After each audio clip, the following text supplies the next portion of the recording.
Welcome everyone to another episode of Slasher Scotty. I am your host, Scotty McCoy, and boy, do I have a surprise for all of you. I have on Zoom with me right now Gore Filth, and he is the owner and creator of Horrific Home Movies. How you doing, Gore? I'm good. Thanks for having me on. Not a problem. I'm so glad that we can, make this happen. I know we were scheduled for yesterday and something on my end fell through. So here we are tonight. You're my second interview of the night, and I'm so glad we can make this happen. So the first question I do got for you, how did you get your start into filmmaking? Well, I've been watching horror movies for a long time, especially Mhm. underground movies. Mhm. I would say sometime in 2019, because before that, I was always under the impression that you had to have uh, a decent amount of money and Mhm. some kind of backing to to make movies. But Mhm. I started to realize the more lower budget stuff I watched and I heard a documentary called penny pinchers, where a lot of no budget movie makers are basically telling me on screen that I have no excuse to not at least give it a try, Right. because a lot of them did it with almost no money whatsoever, and I didn't know Mhm. that was possible, and I realized that I could, and I was like, what the hell, I'll give it a try. And Yeah. 3 years later, I'm still doing it. Awesome. Awesome. And that's great because a lot of indie filmmakers don't realize that. And I mean, yeah, some depending on the movie you're making, sometimes you need a bigger budget, but you can also make a really good movie with a low or no budget type of budgetary reason, Yeah, it's true. Yeah. I've seen people even use less money than I use, which is almost nothing, to make some pretty amazing movies.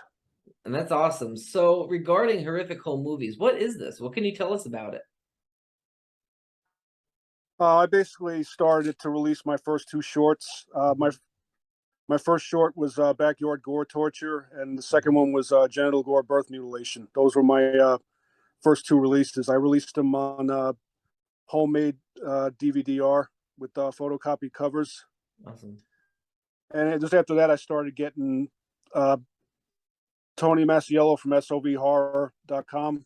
He actually offered to put those and two unreleased shorts together as an Mhm. anthology Okay. called Backyard Gore: The Short Films of Gore Filth. Nice. And from there on, I've been I mean, if I'm not doing a YouTube video, I'll do a short that either gets released by Gore Films, which is a sub label of Media Freak Productions. Okay. Donald Wills, he's put out a lot of my movies so far. Okay. Bill Kate put out a couple. He did he did an anthology called Safe Space that I'm on, Nice. and we even worked together on shorts. Him, me, and Donald Wills. Nice. So that's what I've been doing. That's what I've been doing so far. I have a feature that I did uh, about 2 years ago that's about to get released. I can't really say the label's name yet because they haven't made it Mhm. official. So as soon as they make it official, I'm gonna announce all over the place, because it's a label I've been wanting to be on, and I never thought I could be on before. Nice. So regarding your name, Gore Filth, I was curious myself. Where did that come from? It's just pretty much a combination of types of music and movies I like, gory and Okay. filthy. Okay. Nice. Yeah. So what influenced you? Like which horror movie or franchise really influenced you into becoming a horror fan and filmmaker? I would definitely say the guinea pig movies, uh, the first three violent shit movies, and I hadn't I had seen a lot of, like, the classic, like, gory movies when I was younger, like Cannibal Holocaust, Yeah. Zombie, uh, Gates of Hell, aka City of the Living Dead, stuff like that. Okay. But over the past, I'd say, like, 15 years, I'd started to watch all these really low budget shot on video horror movies. Yeah. And yeah, the Violent Shit series was definitely a big influence on me. That's Nice. I have There's lots of nods. Plus, my friend Keith Crocker, who did The Bloody Ape and Blitzkrieg Escape from Stalag 69, he's been a huge influence on me. And also, he's given me a lot of advice when I was Nice. starting up and didn't know what to do. he always gave me a lot of advice, and also Ron Bonk from SRS Cinema. Nice. He gave me a little bit of advice before I started, and they kind of gave me the little push I needed. And that documentary Penny Pinchers really like blew me away. And I was Awesome. like, wow, I really could probably give this filmmaking thing a try. Yeah, absolutely. So you said that they gave you all this advice. So that was actually my next question for someone that does need advice based on, advice that you've gotten. What would you tell an upcoming filmmaker? What advice would you give them on creating a movie? But one of the big pieces of advice that was given to me is that I have no excuse. Like Mhm. there's not I was always under the assumption that you needed like a lot of skill first. You needed a lot of backing. You needed like a decent budget. You needed a studio backing you up. Right. But it's really not true. Like some of my favorite filmmakers that are pretty successful, they started out just like I did, just messing around with their cameras, seeing what they can come up with. Right. That's what I tell people. But because I remember in that Penny Pinchers, not Penny Pinchers, there was another documentary called Rewind This, Mm-hmm. and it was David the Rock Nelson. Like he said it the best. He was like, "You don't have it." He came out and just basically said, "You don't have an excuse. Pick up a camera and just shoot something, and then Yeah. do it again, and then do it again." Yeah. So I Yeah. took that and I ran with it, and I've been doing it ever since. Awesome. And it shows that going to college for film and TV, like that might give you some of the tools, but everything you learn there, you can really learn on your own, especially with the growing of YouTube and just social media in general, where celebrities are on Facebook, and independent filmmaking has become as big as it has. Yeah, it's true. Yes, I mean I don't knock film school, Yeah. but yeah, there are certain things you're not going to learn unless you go out there and start doing it. Yeah. Absolutely. And that's how it is with a lot of professions.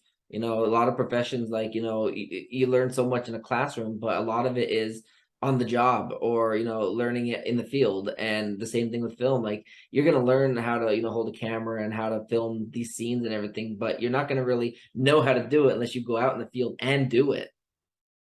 Yeah, it's true. Yeah, absolutely. So, what do you believe is the hardest part of filmmaking? The hardest part is probably besides getting a little bit of money together is Mhm. getting people to do it. It's Yeah. hard, especially around here where I am. I mean, bless my family. Like, so some of them have no problem helping me out, but as far as like getting a whole crew together, it's not really that easy. Mhm. Yeah, it Some really people have isn't. yeah, some people have that core group that they can always like. Mhm. I mean, I'm not knocking my family or anything. They've helped me out so much, especially in the beginning. But they can't always. They have their own thing going on. They Yeah. can't always be helping me out making my little no budget movies. But Mhm. they will when they can. It's just it's hard to find like that core group of people. Like I know some filmmakers have that, like the 10 or 20 people that are always down no matter what. Like just call me Mhm. up and I'll be there. Like I don't really have that. So Right. I've had to shoot a lot of movies completely by myself, which is actually kind of fun though. It's kind of a fun challenge. Yeah, it really is, and it's good, and it does get you still familiar with the camera work, the cinematography, the audio, the editing, the screenwriting, and all that stuff. And you don't have to rely on everybody else and having to meet their schedules and having to work around their schedules, and worrying about them memorizing their lines and having to feed them. Like you worrying about just doing it yourself. You got that. You can do it on your own. Yeah, it's true. Yeah, absolutely. So the last question I do got for you, do you have anything that you would like to promote to the listening viewing audience? Websites, social media accounts, or anything, projects, whatever you want. Well, uh my Facebook is under my same name, Gore Filth, and I also Hmm. have a YouTube channel under the same name. Awesome. There's a lot of shorts on there that I didn't put out as a release. I just did them for fun. So Yeah. a lot of them are on there. Uh, Zombie 8 Bloodbath is on there. It's supposed to be part of a trilogy that's going to get released by Donald Wills' company, but Awesome. we haven't made part 2 and 3 yet. But they'll all be put together as a trilogy. Hmm. And my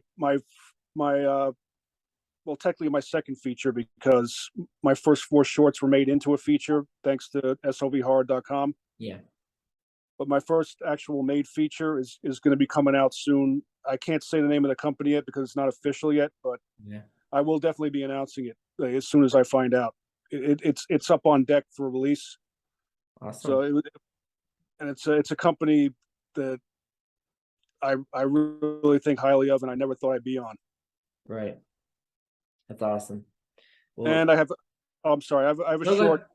I have a short called Or Bloodgasm that's about to be released soon by Gore Films. That's a subdivision of Donald Wills's Oh, Media Freak Productions. So that'll hopefully be out soon. nice. Nice. That they all sound great. So like give me the links whenever they're released and I'll be more than happy to share them. I do thank you so much for joining me this evening. I mean, I had a fun time and I think we had a great interview and I definitely everybody check out Horrific, what is it? Off the top of my head, Horrific Home Movies. Check them out and check out Gore Filth on YouTube. And make sure to tune in to his Facebook page for all the updates on all of his movies. I thank you, Gore, for joining me this evening. Thank you so much for having me. Yep, not a problem. You have a great rest of your night. You too. All right, thank you. Bye.